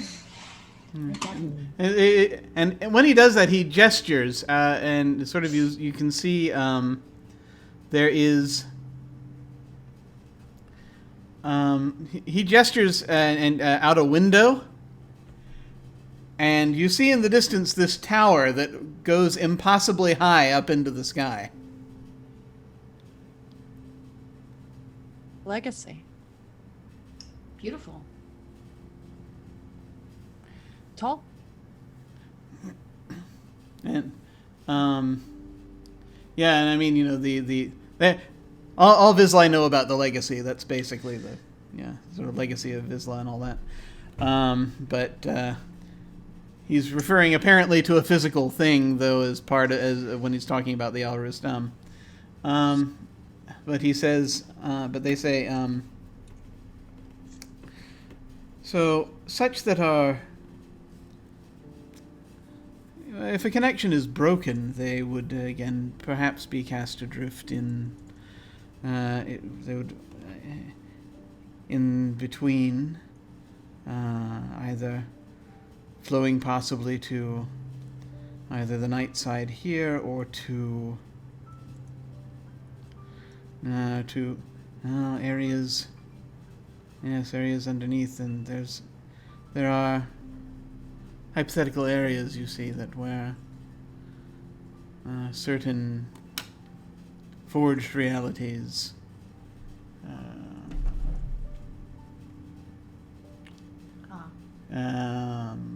half-worlds, I believe you call some of them, may lose their connection to where they should come out.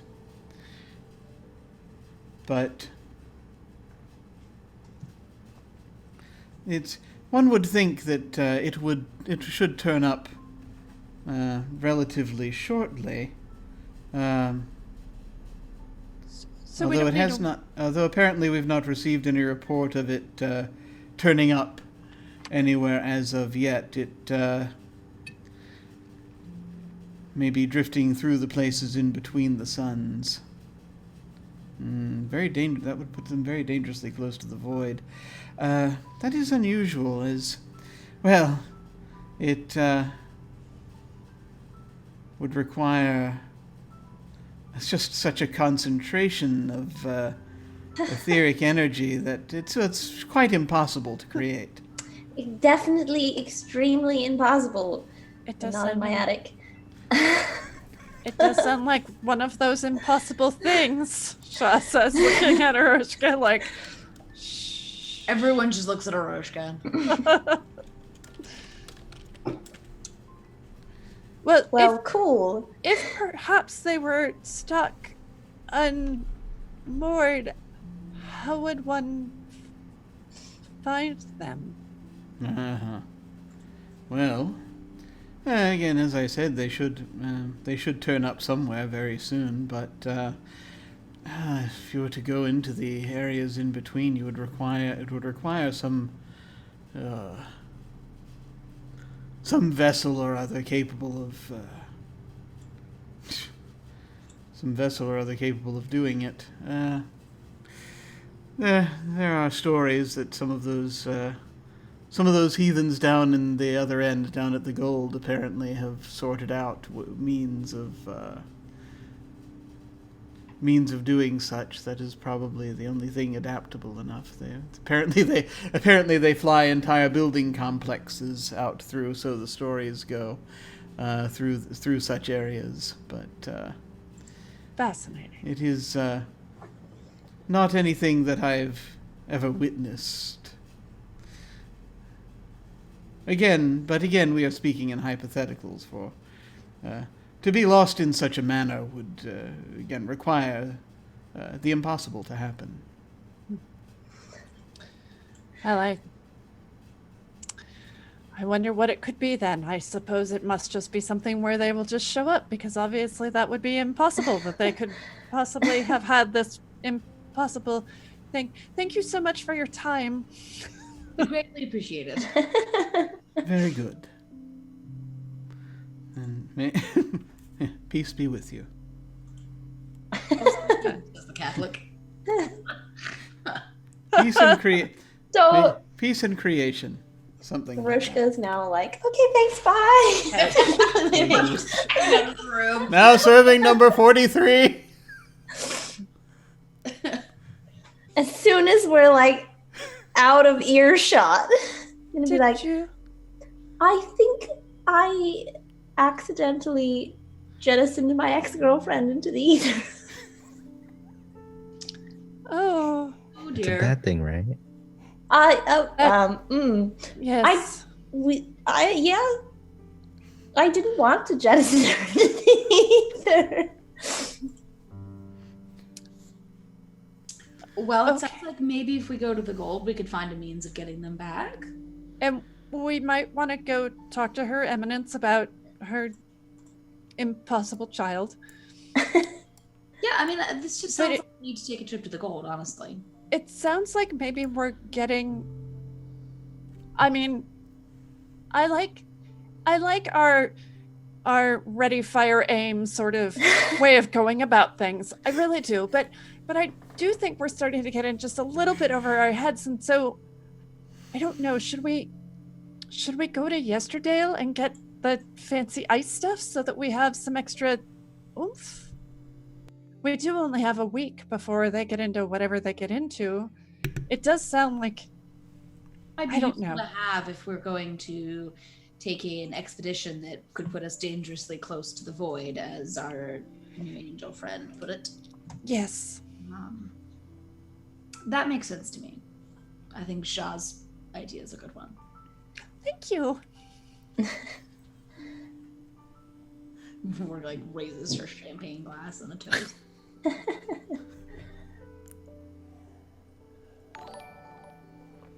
Oh, hey! Thank you for the raid. Hey. Oh, Good- Raiders, good idea of raiding. hello! So what you're saying is we need to go help that village so that we can get performance-enhancing crystals in order to solve the Yes. next crisis. Correct, yes. That does seem like it would make sense, doesn't it?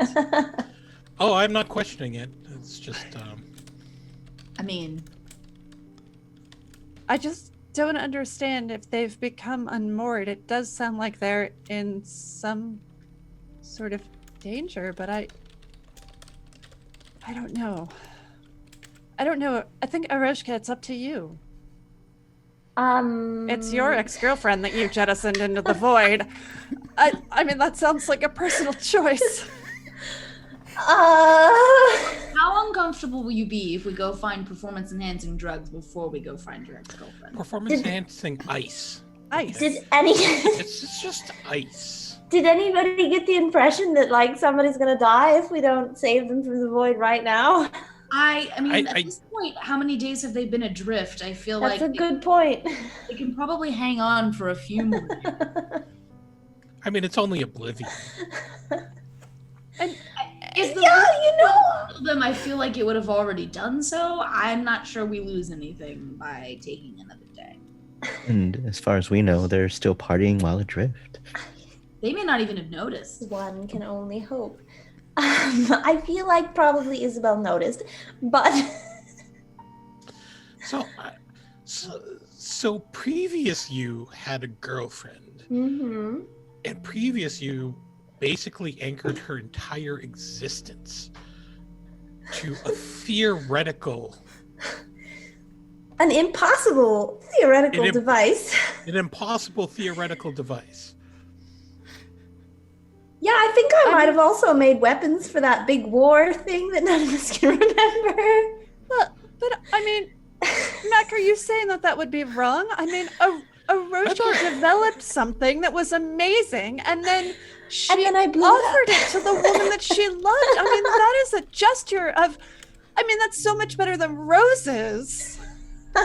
It's, I don't know, I think there's something really beautiful to that. Does have a point. It is better than roses. I don't think anyone can dispute that. I don't know. I've been inside it. It wasn't that great. You know, on the outside before it was broken, and then I blew it up. It was great. Shot to know.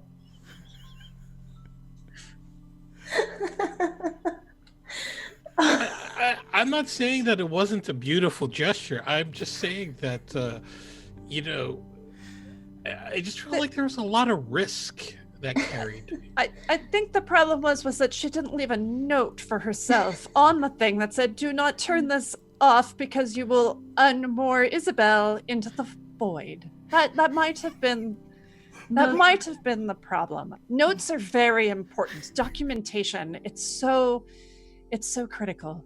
You always leave a note. I didn't leave myself any notes, and it's becoming a problem because I remember very little. Either way, we cannot solve the issue of past Aroshka not leaving a note. Right. Aroshka, dear, what do you want to do? Let's go get performance enhancing ice. But and they only had so much time. It did seem like they were in quite some trouble. Yeah, there was a time limit. I think that's the right call here. It helps us because it makes it more likely that we'll be able to get Isabel back. And it helps these villagers who definitely seemed like they needed help. Yes. I mean, can you imagine a village with no Vizsla? I know. It's just weird. So back to We should probably go before they brick up the wall. yeah, I don't know how long my distraction is going to hold. So we should get back. Sounds good.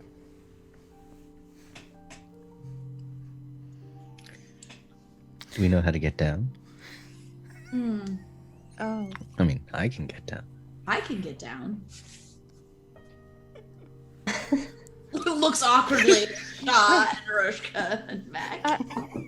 Well, now that time I've got is not of nothing. the essence, we can go look at the angel taxi. That's true. Ew. Or I don't want to have to call the other guy so soon. go to the Angel taxi station. Yes. Okay.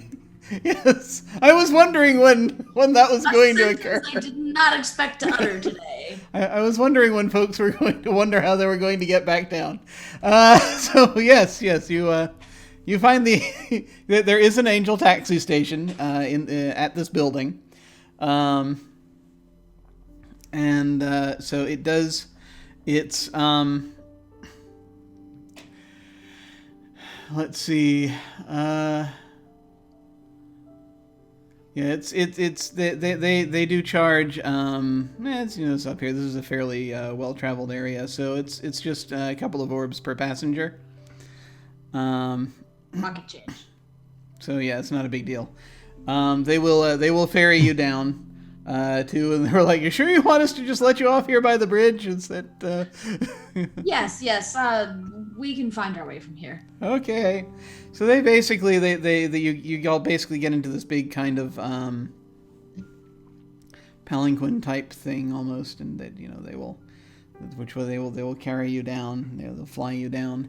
And all right, so they let you off because it's not that far. And so you head back down, and you can see you can see another crew coming across the bridge from the area outside the library. So you probably should get going. Oh yeah, hustle. You go down back into the tunnel, and you go back through the archway that you created. And the door slams shut behind you as you come back out into the tenement. And I think that is where we're going to bookmark it. Unless anyone else has anything major they want to sneak in before the end here. Okay. So let us go ahead and do our ending things. That was a delight for me at least. So that was great. Okay. So there was information to be had there. It was an interesting thing. You visited a new place. I think I'm going to award an acumen for that. So this was for basically visiting the Silver and talking to the angels. So I'll visit it 2 out of the 7 suns. Yay. well, 3 if you count Indigo. But we're going to go our regular order once again, just to ask about joy and despair. Shah, did anything happen this session that you think would merit joy or despair? I was surrounded by angels, and I got to salute one, and I got to go fly like a comet with one. I absolutely got a joy for all the angel time. Excellent. There was a lot of quality angel time Yeah. that happened here. So that was good. And so now over to for Shantanu. Wilde, do you feel there was anything worthy of joy or despair today? No, just transporting as a whole piece, not in fragments, counts despair. Yeah. I think the brevity of it probably. I don't think it was like you were sentenced to it per se. So I don't know that I would go full despair for that. It's if it were a long voyage, then I'd say, that might be worth it. But we can,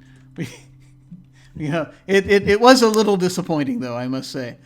And let's see, for Eroshka, Arras, did you get any joy or despair today, do you think? I'm going to say Eroshka's feeling a lot of despair about the fact that she jettisoned her ex-girlfriend into the void. Yeah, I think that's very just. That's very justified. You sure it's not joy? Eroshka likes her ex-girlfriend still. Like, not like that, but... Yep, stuff happened. Sometimes stuff happens. Anino, do you think Mac got joy or despair today? I think he got joy from making a friend with a spirit as opposed to owing a spirit a favor. Agreed. Plus the added bonus that it made Shaw happy. Oh. And so he feels like he's, paying her back for the grief that his couch surfing has done. That's fair. To her or to you?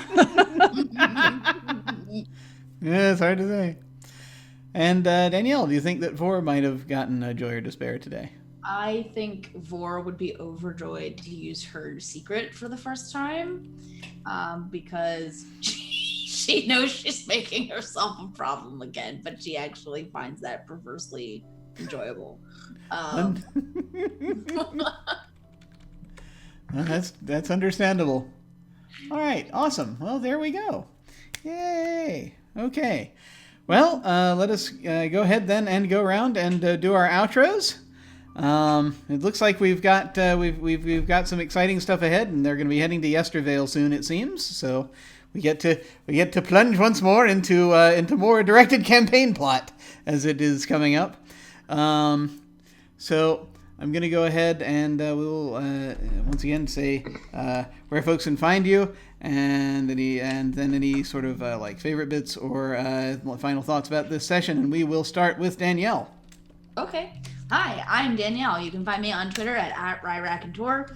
I tweet a lot about nerdy things like books, games, movies, TV shows, things like that. So if you would like to learn about those things, you can follow me. I also tweet about cosplay stuff if you enjoy things like that. You can also find me on twitch.tv/roll4 on Fridays at 8 p.m. for the Portland Files, which is a Dresden Files RPG games and the Fate system. And you can find me at noon on Saturdays, also on Roll for Change, in Star Wars Vagabonds, also a Fate game. Both of them are very fun, and you should come join us. Favorite things from this session? I just really enjoy that we got to go to the Silver Sun, because from everything that I know about the world of Invisible Sun, the Silver Sun has been my favorite one so far. I find it the most interesting, so pretty cool that we got to go there today. Yay! Nice. Very cool. Yes, no, I was glad I was glad to have an excuse. Excellent. And Anino, how's it going? Hey there, my name's Anino. You can find me on Twitter at Anino Gaming. Give me a follow. I'm like 2 from 300. Someone throw me a bone. Anyway, you can also find pretty much everything that I'm doing on my schedule, which is located at aninogaming.com. I like just how that whenever we have a session of Invisible Sun, I just don't know what's going to happen. I can't really prepare for anything, or at least come up with any sort of ideas. So, the fact that I just basically used my power today to call a taxi, remarkably mundane. It's a pretty but good fitting for most of our sessions, honestly. Yeah. It totally works though. Like usually you are a taxi for spirits, and now you had a spirit for a taxi. It's perfect. Yeah. There's a great symmetry there. Really is. Representative of that whole friendship thing that I need to figure out how that works. Great. Awesome. Explain it again. Yeah, I can't. It's too hard. Awesome. Thank you. It was very cool. And Arras. Hello, I'm Arras or Animus Panthera. You can find me as Animus Panthera or Animus.Panthera practically everywhere, although you can mostly find me on Twitter, where I like to talk about animals because I'm a zoologist, and tabletop gaming and cosplay. The only place you can find me regularly playing TTRPGs right now is right here on Saturdays playing Invisible Sun. But tomorrow you can find me also here running a spooky game called Hill State University. It'll be fun. Come and watch it. Hey, I'm so looking forward to that. This is going to be great. Spooky. Very cool. Any final thoughts about the session?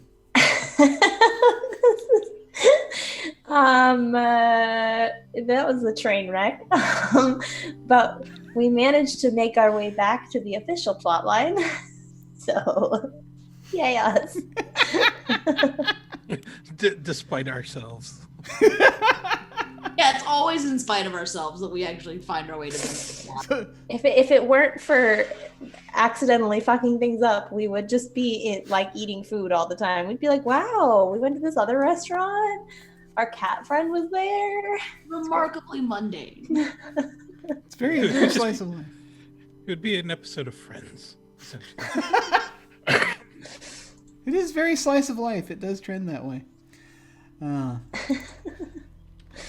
Wilde, what's up? Yes, hi. I'm Wilde Engineer at Wilde Engineer on Twitch and Twitter. Aside from here, on Saturday mornings, you can find me on Pro Restarter's channel for some D&D in the setting of Tal'Dorei. Yes, I really liked today. It was fun. I enjoyed being a contrarian because normally Shantano's just so positive and supportive. So it was a good break. That was good. Yeah. It was very cool. And yes, the old idea of flying while whole, it just doesn't make sense. It just doesn't. And finally, Djinnaya.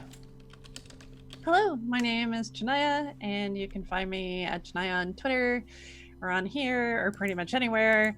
And yeah, I'll be here next Saturday, and I don't have any other online games because this whole month was full of things going out and traveling that are now not there. So, if you have a game you want to play, you should send me a message because I'm just an extrovert stuck in my house. How do you feel about 90s movies? 90s movies? I have a game that I've been looking to play. Oh, is this the one that you and Ren were talking? Yes, we'll talk. Okay. Yeah. Awesome. Excellent. I know what he's talking about. Very cool. All right, folks. Well, as for me, I'm Jim Ryan. You can find me at OtherDoc on both Twitch and Twitter. My website is jimyesthatjim.com, where you can find my Geek Observation podcast and links to my various other podcasts, audio dramas, writings, and such. I have links down below to my website, Twitter, YouTube channel, and some of my fiction and games I've been working on, along with links to game signups and applications to join our Discord. Let's see. So tomorrow we have we do one-shots on Sundays. We have Hill State University happening that Arras referred to, which she will be running. I cannot wait. Supernatural horror at a university. And then Sunday evening we will have our regular Dark Matter campaign, Ghosts of Saltmaw, with a special guest who will be with us. And that should be a lot of fun. It's Ghosts of Saltmarsh in space. I delight at it. On Tuesday afternoon, we will continue our short campaign this month of Las Vegas, which basically Lynch and Tarantino smashed together. It's very symbolic and very bloody. It's very interesting. So it's been a lot of fun so far, and I can't wait to see how it develops. And on Wednesday nights we have our regular Masks campaign, Doctropolis, Rebels with a Cause, run by Mole. We are we came to a stopping point, and we're now getting ready to launch into the next part. And so we're going to start that up on Wednesday. And then, of course, that brings us back around to Saturday nights, where we have more of this. So tune in for that, if you so desire. Sign-ups are open now for Space 1889. I need to get it on the website. I haven't done that yet, so I'll be doing that shortly. So when that appears, which will be hopefully within the next little bit, if there's any interest in that, you can click on RPG sign up down below, or go to jimmyosthatgym.com and click on game sign up. As always, beginners are welcome. Also, soon look for sign-ups are right now still open for a short campaign of the Sprawl, which is going to be coming up in April. That's going to be run by Brian, who has appeared here before at Vaclum, who's appeared on a number of different things. It was a good GM, and we'll be getting into basically some Powered by the Apocalypse cyberpunk. So sign-ups for that are running through April 1st, if there's any interest for that. So that is on there. We've got Space 1889 sign-ups opening up. That's that's going to be a one-shot that I'm going to run in about a little over a week. So sign-ups of that are going to close real quick. So if you want to dive into that, I'll put up the link shortly on the website. And sign-ups will be coming soon for next month's mini campaign, which will be Monster of the Week. Finally going to try to delve into that. So more hunting monsters powered by the apocalypse. Looking forward to that. So a lot of things coming up, and that should be a lot of fun. I am very delighted that we get to do these things. It is wonderful. Well, folks, when we hit the end card, I am going to send a raid over to Jess over at Little Cup of Joe. Speaking of Monster of the Week, that's what they're playing over there. She actually has a kind of she's taking doing it as kind of an anime kind of deal, and so that's it's kind of cool stuff that she's been doing with that. So we're going to go over and say hi to them. Feel free to hang on and say hi to them with us if you are so inclined. That, again, will be when we hit the end card. In the meantime, folks, thank you very much for watching. Take care, and we will see you next week. Farewell.